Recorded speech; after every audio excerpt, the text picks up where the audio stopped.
नमो बुद्धाय, जय भीम, जय मूल निवासी। मैं स्नेहल मंडपे दुबई से बात कर रही हूँ।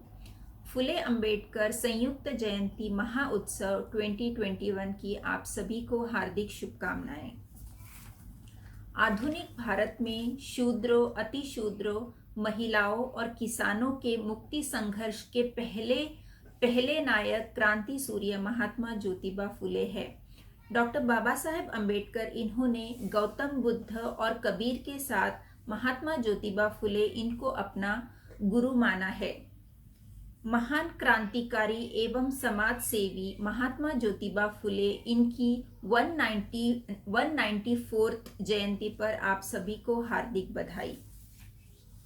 संविधान के निर्माता, समाज सुधारक, प्रथम कानून एवं न्याय मंत्री, इतिहासकार, अर्थशास्त्री, राजनीतिज्ञ, प्रथम कानून एवं न्याय मंत्री, सामाजिक भेदभाव के विरुद्ध अभियान दाता, श्रमिकों, किसानों और महिलाओं के मुक्तिदाता, भारत रत्न, परम पूज्य बोधिसत्व डॉक्टर बाबा साहेब अम्बेडकर इनकी 130th जयंती पर आप सभी को हार्दिक मंगल कामनाएं। डॉक्टर भीमराव अंबेडकर भारत के आधुनिक इतिहास के एक बेमिसाल शख्सियत और सबसे अधिक पढ़ाई करने वाले लेखक और विचारक है। स्वाधीनता आंदोलन और उसके बाद स्वतंत्रता, समता व बंधुत्व पर आधारित लोकतांत्रिक भारत के लिए उन्होंने संघर्ष किया।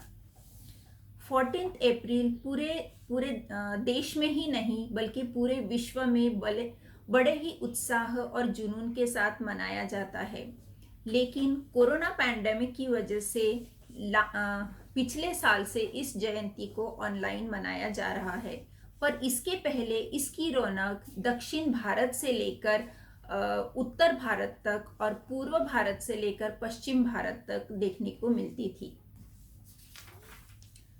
बाबा साहब की जयंती को भारतीय उनके महत्वपूर्ण और अनगिनत योगदानों को याद रखने और उसे सम्मानित करने के लिए मनाते हैं। ये जयंती विशेषकर मजदूरों, महिलाओं, श्रमिकों और अन्य समुदाय द्वारा मनाई जाती है जिनके लिए उन्होंने लड़ाई लड़ी। वे भारतीय संविधान के पीछे मुख्य मस्तिष्क थे। वे जीवन भर समाज सुधारक और अर्थशास्त्री रहे। उन्होंने कोलंबिया विश्वविद्यालय और लंदन स्कूल ऑफ इकोनॉमिक्स से अर्थशास्त्र में डॉक्टरेट की उपाधि प्राप्त की। उन्होंने भारत के राज्य को पुरातन मान्यताओं और विचारों से मुक्त करने के लिए अर्थशास्त्र में अपनी मजबूत पकड़ का इस्तेमाल किया।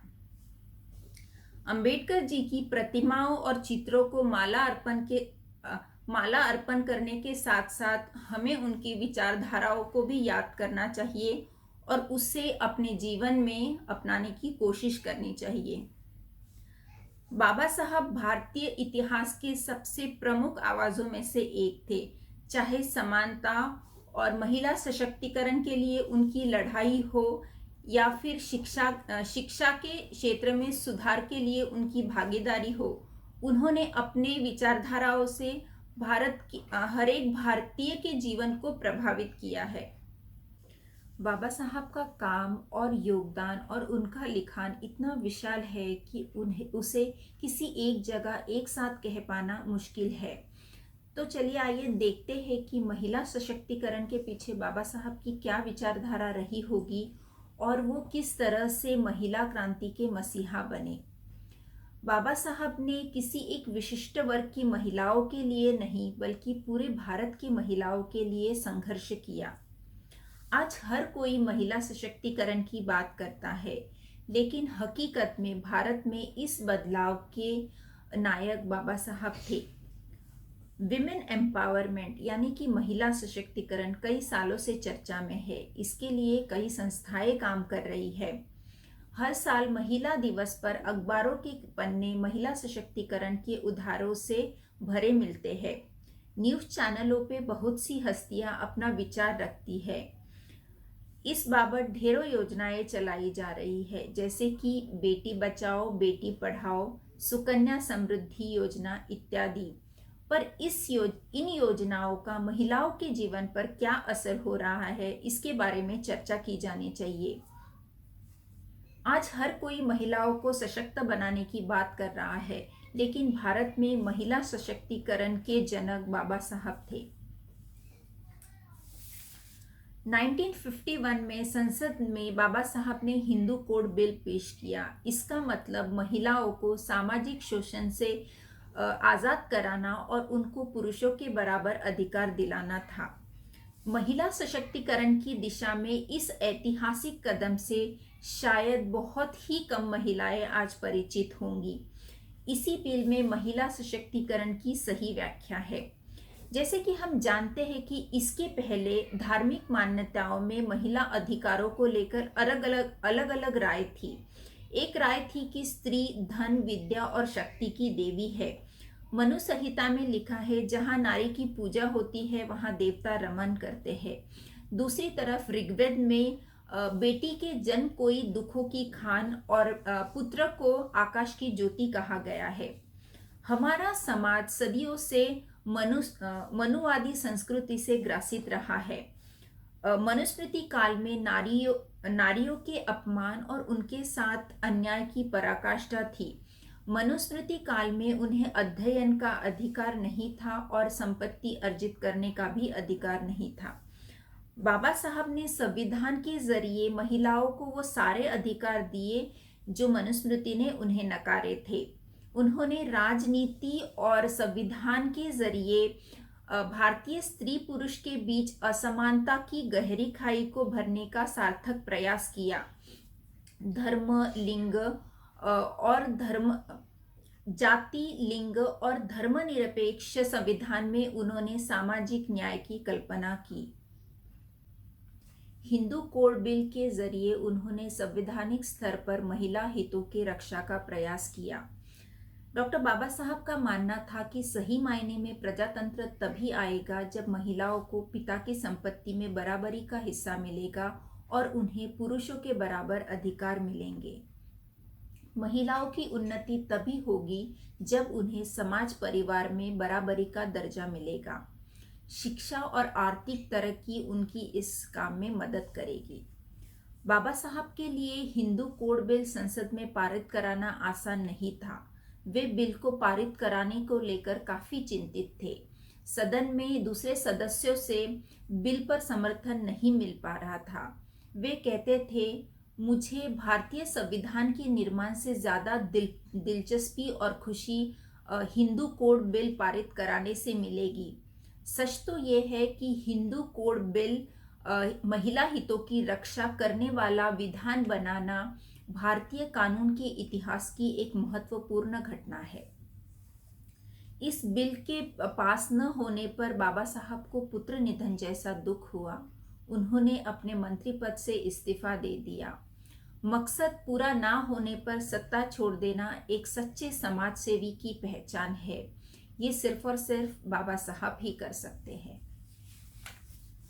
कुछ साल बाद ये बिल के अधिकांश प्रावधानों को निम्न भागों में पारित किया गया। इसका श्रेय भी बाबा साहब को ही जाता है। बाबा साहब की शिक्षाएं एवं विचार केवल महिलाओं के लिए नहीं बल्कि संपूर्ण समाज के लिए लाभदायी थी। महिलाओं के सर्वांगीण विकास के लिए उनकी गहरी चिंता एवं भावनाओं को हम प्रत्येक वाक्य और शब्दों में झलकती है। सदन में उनके अंतिम भाषण में महिलाओं के लिए उनकी भावनाओं और सम्मान को हम भली भांति समझ सकते हैं। ये संविधान शिल्पी के प्रयासों का ही परिणाम है कि आज महिलाओं को सारे अवसर प्राप्त है। वैसे अब भी कुछ सामाजिक रूढ़ियां महिलाओं के रास्ते की रुकावटें हैं। फिर भी मुझे और मेरी जैसी महिलाओं को अपने विचारों की अभिव्यक्ति की आज़ादी है, तो ये सिर्फ और सिर्फ बाबा साहब की वजह से ही मुमकिन हो पाया है। बाबा साहब ने संविधान में महिलाओं को सारे अधिकार तो दे दिए, लेकिन क्या अकेला संविधान या कानून लोगों की मानसिकता को बदल सकता है? लेकिन ये परिवर्तन की राह तो सुगम बनाता ही है। डॉक्टर बाबा साहेब प्रबुद्ध भारत का सपना देखते थे। अंततः उन्होंने भारतीय संविधान के पहले पन्ने पर यानी कि प्रस्तावना में सभी जातियों के स्त्री पुरुषों को बराबरी दी। स्त्री पुरुष असमानता और छुआछूत की समाप्ति कर समानता की शाश्वती दी। गरीब अमीर मजदूर मालिक इनके बीच सामाजिक समानता का सूत्रपात किया। वर्ण वर्ग जाति लिंग और भेद रहित सभी को वोट देने का अधिकार दिया। डॉक्टर अंबेडकर इन्होंने महिलाओं को समानता दिलाने में महत्वपूर्ण भूमिका अदा की। यूनिफॉर्म सिविल कोड से लेकर हिंदू कोड बिल को लाने में उन्होंने पुरजोर ताकत लगाई ताकि महिलाओं को समाज में पुरुषों के बराबर अधिकार मिले और उन्हें पिता और पति की संपत्ति में बराबरी का हिस्सा मिले। डॉक्टर बाबा साहब की जयंती को महिलाएं एक महिला के रूप में उनके महिलाओं के लिए योगदानों को याद करती है। महिलाएं डॉक्टर अंबेडकर की जीवनी पढ़कर उनके संघर्षों के साथ स्वयं को जुड़ा देखती है। समस्त महिला समाज उनके कार्यों का ऋणी रहेगा। अब समय आ गया है कि महिलाएं उनके कामों को आगे बढ़ाने का काम करें। बाबा साहब का मानना था कि शिक्षा महिलाओं के लिए भी उतनी ही जरूरी है जितनी कि पुरुषों के लिए। यदि आपको लिखना पढ़ना आता है तो आपका समाज में उद्धार होगा। डॉक्टर अंबेडकर जी ने महिलाओं से कहा कि पिता का सबसे पहला काम घर में जो स्त्रियां हैं उनको शिक्षा से वंचित न रखने के संबंध में होना चाहिए। बाबा साहब चाहते थे कि भारतीय स्त्री की सामाजिक आर्थिक और राजनीतिक स्थिति में क्रांतिकारी बदलाव हो, क्रांतिकारी परिवर्तन हो। बाबा साहब भीमराव अंबेडकर एक ऐसे महापुरुष थे जिन्होंने अपने व्यक्तिगत महत्वाकांक्षाओं को ठोकर मारकर अपने दुखी और पीड़ित समाज के जीवन में जागरूकता और प्रकाश लाने के साथ उनमें उत्साह व स्फूर्ति लाने के लक्ष्य को ही अपने जीवन का ध्येय बना लिया और इस चिरंजीवी राष्ट्र के नवनिर्माण को ही अपना साध्य समझा। भारत रत्न डॉक्टर बाबा साहेब अंबेडकर इन्होंने अपने जीवन के 65 सालों में सामाजिक आर्थिक राजनैतिक धार्मिक शैक्षणिक ऐतिहासिक साहित्यिक सांस्कृतिक औद्योगिक संवैधानिक इन सभी क्षेत्रों में महत्वपूर्ण और अनगिनत योगदान दिए हैं जिसको भारत में हमेशा से ही याद रखा जाएगा। उनका मानना था कि बुद्धि का विकास मानव के अस्तित्व का अंतिम लक्ष्य होना चाहिए। बाबा साहब के विचार आज भी प्रासंगिक है। हमें उनके विचारों को अपने जीवन में आत्मसात कर उससे प्रेरणा लेनी चाहिए। बाबा साहब के मूल मंत्र पर चलकर ही हम अपने समाज का और अपने देश का सर्वांगीण विकास कर सकते हैं। इसके लिए हमें सबसे पहले शिक्षा को आत्मसात करना होगा। कठिन से कठिन परिस्थितियों में भी अपने बच्चों की पढ़ाई पर जोर देना होगा।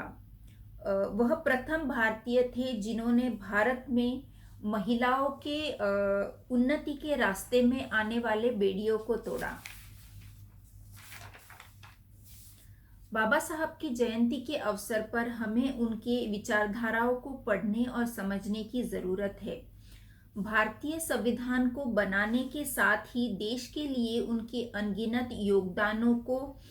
योगदानों की चर्चा के लिए तथा पूरे साल भर उनकी विचारधाराओं के बारे में जागरूकता फैलाने के लिए हमें प्रयास करने चाहिए। भारत को विश्व में पहचान दिलाने के लिए भारत को विश्व गुरु बनाने वाले बुद्ध और भारत को प्रकाशमान करने वाले बाबा साहब को जानना और समझना होगा। बाबा साहब के जयंती के उपलक्ष्य पर जो भी कार्यक्रम आयोजित किए जाते हैं उसमें महिलाओं को बढ़ चढ़कर हिस्सा लेना चाहिए और उनकी विचारधाराओं को अपने आने वाले पीढ़ी तक और समाज तक पहुंचाने की कोशिश करनी चाहिए। विश्व की सबसे बड़ी जयंती अंबेडकर जयंती मानी जाती है, क्योंकि ये सिर्फ भारत में ही नहीं बल्कि पूरे विश्व में मनाई जाती है। दुनिया के महानतम दार्शनिक डॉक्टर बाबा साहेब अंबेडकर जी के जन्मदिन पर मैं उन्हें श्रद्धा सुमन अर्पित करती हूँ। बाबा साहब को मेरा शत शत नमन। जय भीम, जय मूल निवासी, जय भारत, जय संविधान, नमो बुद्धाय। Thank you.